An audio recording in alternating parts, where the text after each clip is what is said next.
Okay. I did my first video on this.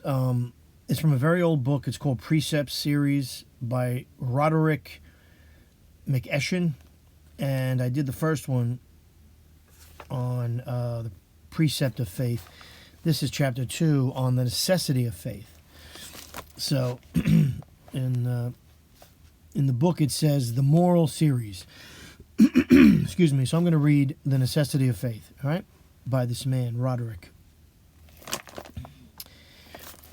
The necessity of faith, chapter 2. Adults cannot be saved without faith. By adults, we understand all those that have reached the use of reason. The apostle says, "But without faith it is impossible to please God.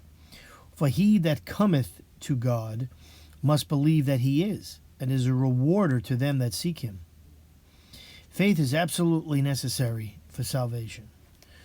No one can be saved unless he dispose himself for salvation. Everyone must work out his own salvation. This, of course, refers to those who possess the use of reason. Holy Writ, again and again, refers to the necessity of faith. He that believeth and is baptized shall be saved, but he that believeth not shall be condemned.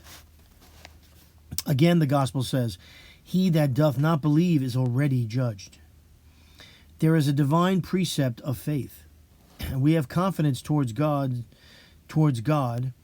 and this is his commandment, that we should believe in the name of his Son, Jesus Christ.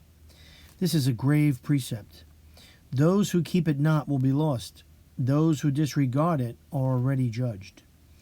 To be saved, we must have actual faith. We must believe certain fundamental truths. No one can be saved unless he believes at least two great truths. He must believe that there is a God. He must also believe that God is a rewarder.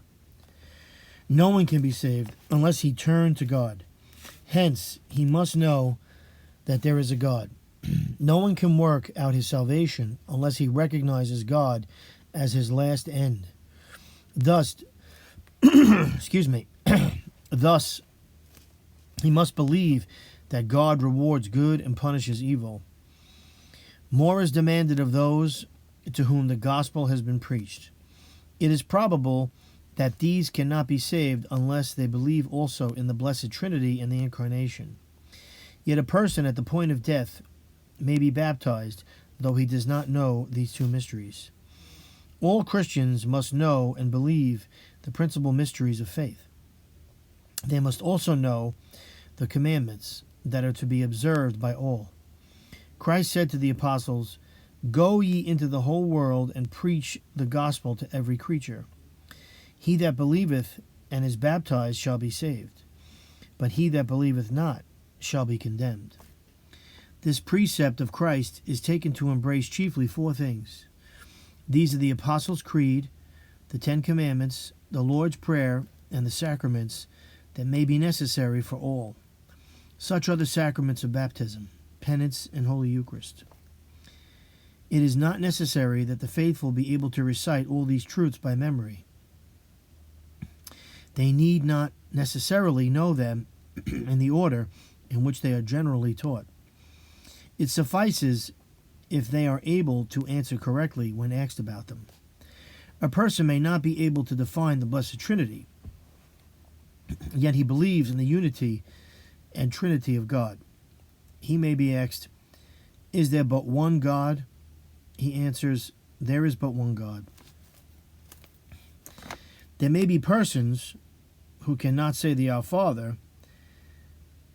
They may have some failing of memory, yet they should at least know the substance of this holy prayer. It expresses all that we hope from God. It contains all that we can ask of God. Blessed are we who have the gift of faith. Our minds are lifted up to God. We know the great mysteries of eternity. Faith has led us far beyond the narrow sphere of human reason. It has made us partakers of divine knowledge. It has made our intellect more like the intellect of God himself. Okay, so that was chapter 2. I hope you enjoyed that. Take care.